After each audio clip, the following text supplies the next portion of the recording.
खुलुमबाय बाथौ बिबुंसारनायगिरि साफ्रोमनिसिमबो गोथार मंगलबारनि बयनिसिमबो खुलुमनाय अनसायनायखौ जासिहरबाय। बे समाव जोङो ब्रैथि खोलोब बाथौ धोरोमारि सावरायनाय बे हाबाफारिखौ जोङो जागायनो सानबाय। बे हाबाफारियाव जोङो आलासि हिसाबै हांख्रायना लाबोदों नोलोबारि बियाब दुलाराय बाथौ गौथुमनि लेङाइ आफादगिरि मानव गेदेर मुस्रि मनु बसुमतारी सारखौ खुलुमबाय। जाबाय लोगोसे गावनि सिनायथिखौ होनो थाखाय खावलायनाय जाबाय। आरो बिथांजों लोगोसे जोङो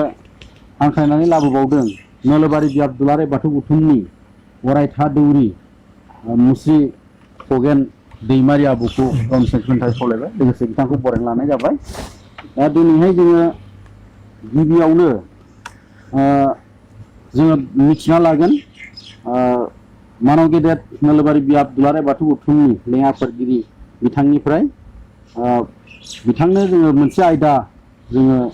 हरखानाय जादों। दा बे आयदानि सायाव जोङो खेंफोरथि लागोन। बाथौ धोरोमनि गेजेरजोंसो गेरेमसा बर' समाज दाफुंनो हागोन। बिनि सायाव नोंथांखौ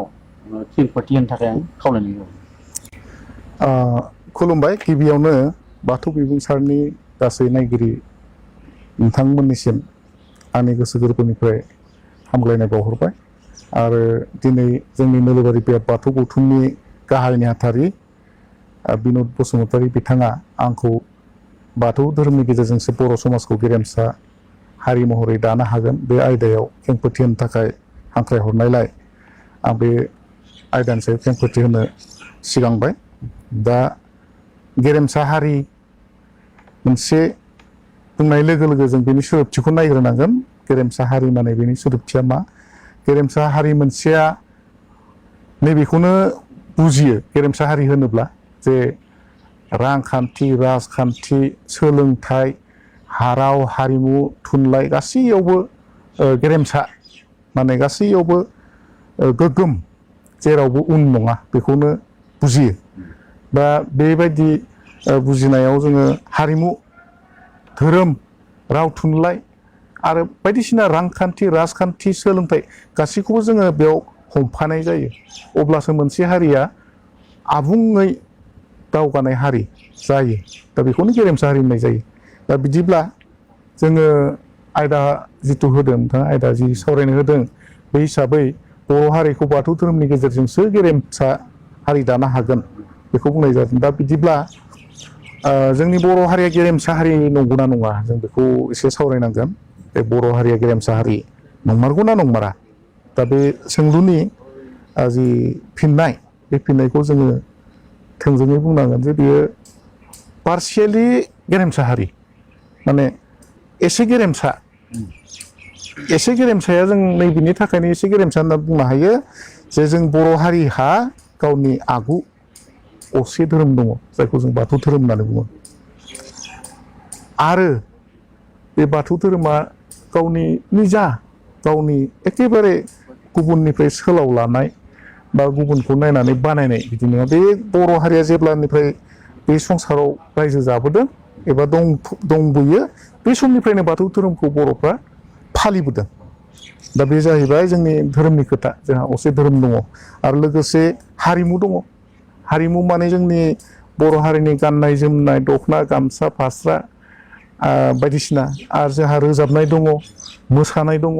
जोंनि खेराइ मोसानाय, बागुरुम्बा मोसानाय। आरो बे मोसानायाव जा जोङो दामजु बाहायो, बे जोंनि गावनि खाम, सिफुं, जथा, सेरजा बेफोरबायदि जोंहा दङ।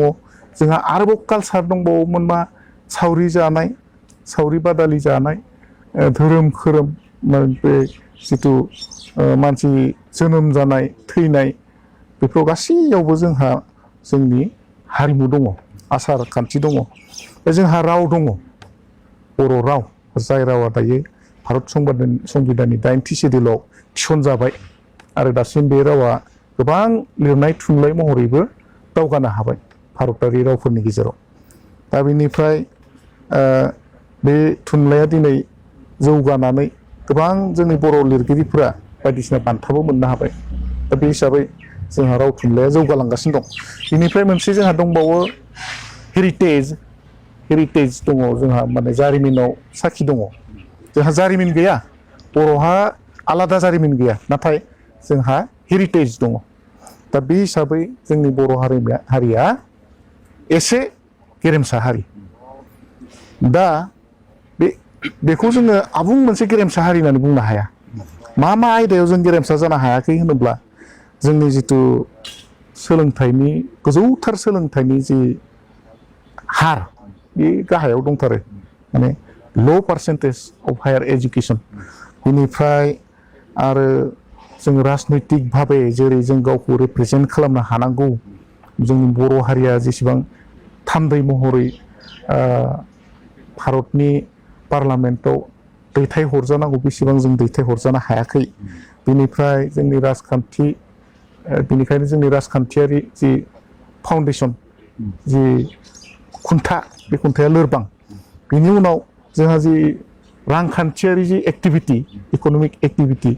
बेयो जोंहा खम मानो होनोबा जोङो थांनाय बे आलादा बड'लेण्ड सोमावसारनायनि समाव जों माखासे फिसा फिनला बे साहा गला माबा दालि संख्रिनि गला बायदिसिना गला जों होजेनबोबाय होजेनै दिनै एसे एनै जोङो बेफार फालांगियाव आगान सुरनो हादों माखासे गुबुन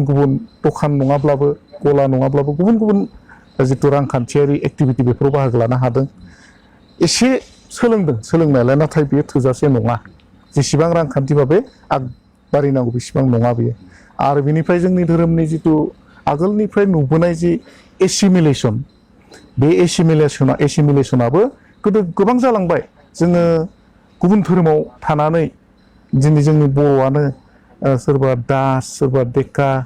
बेबायदि लिरलांबाय गावनि हारिनि जि मा होनो बेखौ जोबथा मुं जेरै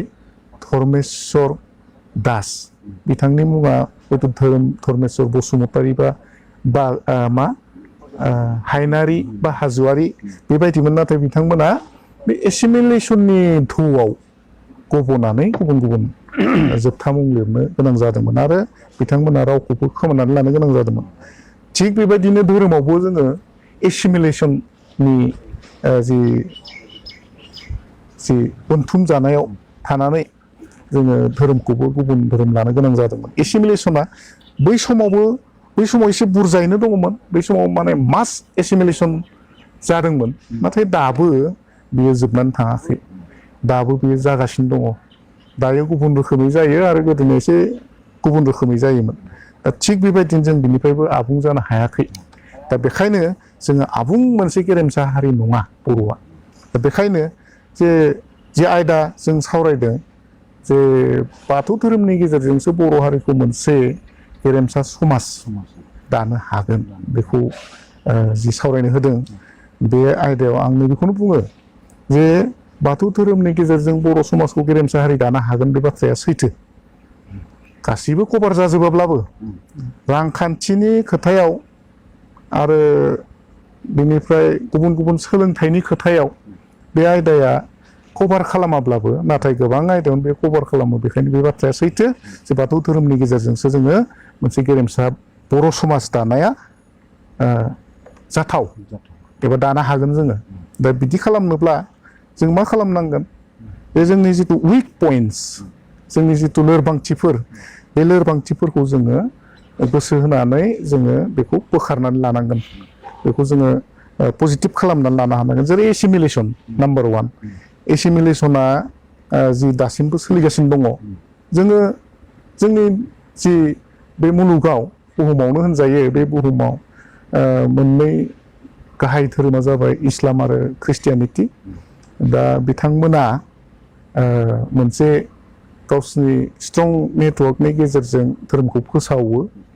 आरो फोसावनानै मुलुगखौनो माने बिथांमोना गाग्लोबगासिनो दङ गाग्लोबनाय माने गाज्रि सोदोबथियाव नङा माने बिथांमोना मुलुगावनो गावसोरनि धोरोमखौ फोसावगासिनो दङ दा बेयावहाय मा जायो दा जों मोनसे उदाहरन होजायो सासे बर' मानसिया जेब्ला इस्लाम धोरोमखौ आजावो बिथांनि मुङानो सोलायो बिथाङा माने बर' मुंखौ गारनानै इस्लामनि मुं लानो गोनां जायो अब्ला जोंनि हारिनि थामोनथाया हारिनि जिथु आइडेन्टिटि बेयो गोमायो आरो थिग बेबायदिनो जोङो ख्रिस्ट' धोरोमखौ लायोब्लाबो ख्रिस्ट' धोरोमाव जि बिथांमोननि जि गोथार बिजाब बाइबेलनि जि मुंफोर दङ बे मुंफोरनिफ्राय बिथांमोना गावनि गथ' गथायफोरनि मुंखौ लाखियो जेरै आइजाक जेरै आब्राहाम इसाहाक बेबायदि लाखिनायाव जोंनि जिथु बर'नि गुबै सोदोबफोर बेफोर सोदोबफोरा एसिमिलेट जालाङो गैया जायो दा थिग बेबायदिनो गुबुन धोरोमनि गुबुन आयदायाव बुंनो थाङोब्ला जोंहा जोंनि आसारफोर बर'नि जिथु आसारफोर जोङो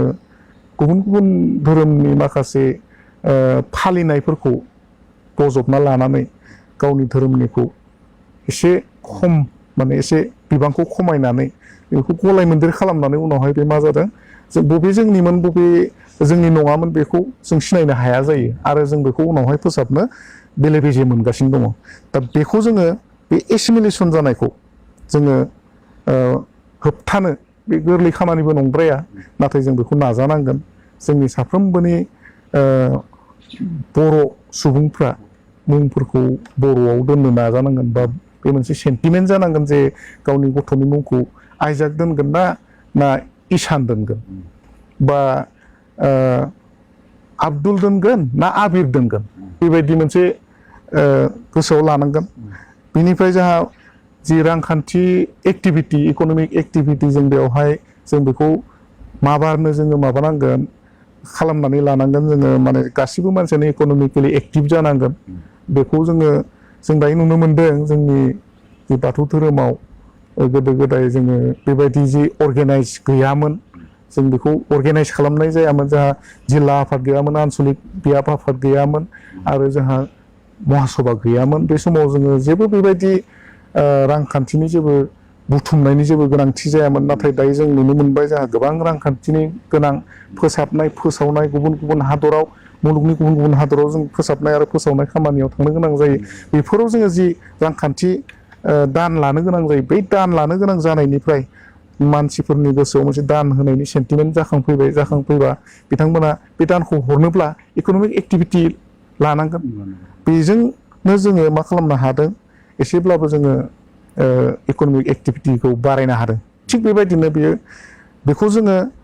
रेपिड खालामनांगोन माने गोख्रै खालामनांगोन बेखौ इक'नमिक एक्टिभिटिखौ बेनिफ्राय जोङो लोगोसे जि जोंनि बाथौ धोरोमनि जि सान्थौ फिल'सफिफोर दङ बेफोर फिल'सफिखौ जोङो सावरायलायनानै अलरेडि एसिमिलेटेड जायफोर जालांबाय बेखौ जोङो एसे सायख'नो नाजानानै जोङो डेफिनेटलि जोङो मा खालामनांगोन जिफोर हाबखाबाय जायफोर माखासे टार्म्स हाबनानै थाबाय जोंनि आसार खान्थिफ्राव बेफोरखौ जोङो फाहामनानै फोसाबनानै लाफिननांगोन आरो लोगोसे धोरोमा जेब्लाबो राजखान्थिजों हमख्रबजानाय बामख्रबजानाय जेब्लाबो उदां जानो हाया बेबायदिनो जोङो धोरोमा जेराव थायो बेयाव राजखान्थिबो थायो होननानै मिथिखायो दा बिदिब्ला जोङो बे खोथाखौबो एसे साननो गोनां बे गासैबो जि बाथौआरि दङ बिथांमोना आं ओरैबायदि बुङाखै जे बाथौआरि सासे रिप्रेजेन्टेटिभ जानानै थांनांगौ बाथौ समाजनि मानसिनिल' खामानि मावनांगौ बेखौ बुंनाय जायाखै नाथाय बे रिप्रेजेन्ट खालामग्राया बाथौ समाजनिफ्राय बांनांगौ बेखौ बुंनाय जादों दा बेबायदि जानांगौ आरो लोगोसे जों जिथु सोलोंथाइनि हार बेखौ जोङो गोख्रैनो गोजौ खालामनांगोन गोजौ खालामनायनि थांखिया बेनो जे जों रिसार्च खालामनांगौब्ला सोलोंनो गोनां जोंहा गोबां दङ बे सोलोंनोब्ला जोङो मा खालामनांगोन मानसिया सोलोंथाइ गोनां जानांगोन दा जोंबायदि एसे खम सोलोंथाइ गोनां सुबुङा एफाग्राब गोथौ साननो एसे उसुखुथु जायो बेखायनो जों गोजौ सोलोंथाइनि हार बे सोलोंथाइ माने गोजौ सोलोंथाइ बे गोजौ सोलोंथाइनि हारखौ जोङो बांहोनांगोन बांहोनायनि गेजेरजों जोङो जोंनि जि बाथौ समाज बे बाथौ समाजखौ जोङो गोग्गोम खालामनो हागोन आरो बे बाथौ समाजखौ गोग्गोम खालामनाय माने बेनो जाबाय गेरेमसा हारि दानाय ओंखायनो जोबनायाव बेखौनो बुङो आं पजिटिभ जे बाथौ धोरोमनि गेजेरजों बर' हारिखौ मोनसे गेरेमसा समाज दानो हायो साबायखर थाबाय गेदेमा बिथाङा खम समनि गेजेरजोंबाबो बाथौ धोरोमनि गेजेरजों गेरेमसा बर' समाज एबा हारि दाफुंनो हागोन बिनि सायाव जोंनि गेजेराव खेंफोरथि होबाय बिनि थाखाय बिथांसिम रोजा रोजा साबायखर थाबाय आरो जों बे समाव जोङो जोंनि नोलोबारि बियाब दुलाराय बाथौ गौथुमनि अरायथा दौरि बिथाङा जिहेथु गोबां बोसोर जाबोबाय जोंनि बे नोलोबारि बियाब दुलाराय बाथौ गौथुमनि बे गोथार थानसालियाव अरायथा दौरि बिबान लानानै खामानि मावनाया बेखायनो बिथांनिफ्राय जों मिथिना लागोन जे बिथाङा दौरि बिबान लानानै दौरिनि बिबान लानानै खामानि मावनायाव माबायदि जौगाखांनाय मोनदों बिथांखौ जों मिथिना लानाय बिथांखौ बिनि बागै फोरमायना होनो थाखाय आं खावलायबाय। खुलुमबाय बाथौ बिबुं सारनिफ्राय गासै नायगिरि आरो जोंनि नोलोबारि बियाब दुलाराय बाथौ गौथुमनि गाहाय नेहाथारिसिम बुंनो थाबाय। दा बेयावहाय जोङो दौरि बिबान मावनायनिफ्राय जोङो हयथ' सिगाङाव जोङो दासिम गोदोनिजों दासिम जोङो सफैनायजों जोङो गोबां सोलायबोबाय। जोंनि माखासे दा मावखारिफ्रा बा न'खरनियानो हक बा जिखुनु मावनायावनो हक जोङो जौगानाय मोनदों। दा जों हमनानै ला आंनि न'खरखौनो आं बुंबाय। दा आं दौरि लाजेननायनिफ्राय आंनि न'खरा बोरैमोन आं बेखौनो बुंनो सानबाय। न'खरा हयथ' गोबां लोरबांमोन। आङो बे बिबान लानायनिफ्राय आं दा मावबोबाय थानायनिफ्राय दा माखासे न'खरनि मावनाय आरो दांनाय आरो माखासे धोरोमनि बिबान मावनायाव आं दिनै एसेबाबो आं जौगानायखौ मोननो हादों। आं बेखौ गासैबो बोराइ बाथौनिनो बे गेलेनाय बोराइ बाथौनिनो आबिर होनाय होननानै आं सानदों। आरो जेब्ला आं बेखौनो सानदों आंनि माखासे न'खरनि आरो परिबेक आरो आंनि देहानि सोमोन्दै आं बुंनो सानदों। आं बे समाव जेब्लानाखि आं दौरि लायै समाव आंनि देहाया गोबां लोरबांमोन। आं गोबां आरो बेमाराव भुगिना थानाङोमोन। गोबां आं दैज्लां बोथोरब्ला बबेबा समाव आङो गोलैनानै थायोमोन। गोजौ बेमार आजाराव गोलैना थायोमोन। दा आं जेब्लानाखि आं बे दौरि बिबान मावबाय बेनिफ्राय आं इसोरनि खाथियाव संग्रिनानै हयथ' न'नि सिजौ गुदियाव बाथौ गुदियाव गाबज्रिनानै आं दिनैसिम आंनि देहाया आंनि बेमार आजाराबो एसे आनज्रायबाय। आं बेखौनो बोराइ बाथौनिसिम अराय सम साबायखर बावनाय थायो। दा आरो बे बिबानखौ आं दौरि बिबान मावनायाव आंहा गोबां हयथ' आं बेनो न'खरनि फारसे दा न'खरावबो एसेबाबो जोङो जौगानायखौ जों मोनबाय थादों। दा जाय दौरि बिबान मावो बिथांमोना मोनथिखायो दा माब्रै जायो दौरि बिबान मावब्ला मा जायो न'खरा। आरो माखासे ओरैबायदि दङ बियाबावबो माखासे बे खामानि दौरि बिबानखौ मोजां जुदि मावनो हायोब्ला बेयाव गोबां जोंहा मुलाम्फा दङ आरो मावनो हानांगोन। थोजासे आरो नोङो सहायनो हानांगोन। थोजासे आरो नोङो सहायसुला जानांगोन आरो अराय अनसुला जानांगोन। सुबुंजों सुबुं अनसायनो रोंनांगोन। आरो जोंनियाव माखासे गोबां माबा थायो अननाय गोसो, निमाहानि गोसो, खौसेनि गोसो, सैथोनि गोसो जोंनि गोरबोआव अराय सम बे थाबायानो थानांगोन। सुबुंजों सुबुंजों लोगो मोनलायोब्लाबो जोङो खुलुमनो रोंनांगोन। सुबुंखौ अनसायनो रोंनांगोन। दौरि जानानै जोङो सोरबा दुखुखौबो जोङो बिथांनि दुखुखौ जोङो सहाय खालामनांगोन। अब्लासो बे माखासे बे दौरिनि बिबाना अरायसम थागोन। दा बेखायनो आरो सुबुंफोरजोंबो जोङो मुंखारि जागोन मोजां खामानि मावलाङोब्ला। दा माखासे जोंनि गेजेराव ओरैबायदि जायो संसाराव जोङो थांना थानाय समाव जोङो बिबान मावनानै जोङो बे दौरि बिबानखौनो मावनानै अराय सम थैस' थांस'सिम जोङो थानांगोन। आरो जोंनियाव आं मोनसे बाथ्रा बुंनो सानदों जोंनियाव थांफागोन सैथोआसो जों जाबायदि मावदों सैथो मावबोदों बे सैथोआ जोंनिया अरायसम थैस' थांस'सिम थैनायसिम जोंनिया बे थांगोन आरो जोंहा दिनै जोंनि धन दौलतआ जोंजों लोगोसे थांफाया रां रुफा थांफाया न' बां थांफाया गारि मटर थांफाया जोंनि माखासे मोजां मावथायासो जोंजों बे जोंनि बे अरायसम जों जिउ जोबना थांब्लाबो जों इसोरजों बजबजागोन आरो सुबुंजों अनसायजागोन जोंनि जिउआ बेनो दा बेखायनो जोङो बे बिबानखौ जोङो दौरि बिबानखौ मोजां रोखोमजों जोङो मावलांनो नाजानांगोन दा मावलांनो नाजायोब्ला अब्लानिया जोङो गासैजोंबो जोङो सोंखारि जागोन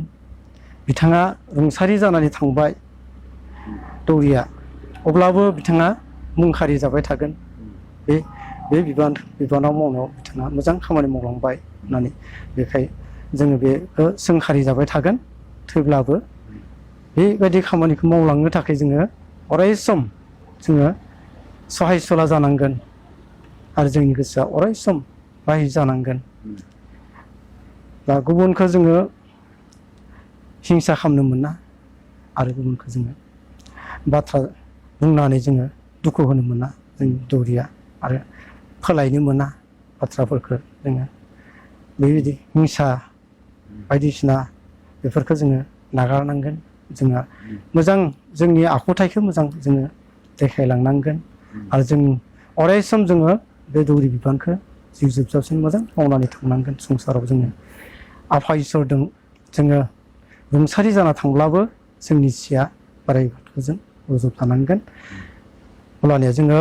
जोंनि सिया जाहाथे आरोबाव इयुनाव जोङो जोनोम मोनफिननानै जोङो मोजां बिबान मावफिननो जोङो मोनो जों बेखौ आसा खालामनानै जोङो बे दौरि बिबानखौ मोजां रोखोमजों जों मावलांनो जों नाजानांगोन दा आंबो सेस्था खालामदों बेखौनो मावनो जों खालामबाय थादों दा नाजाबाय थादों बे बिबानखौ मोजां मावलांनो होननानै अरायसम हाब्लाबो हायाब्लाबो मावलांबाय थादों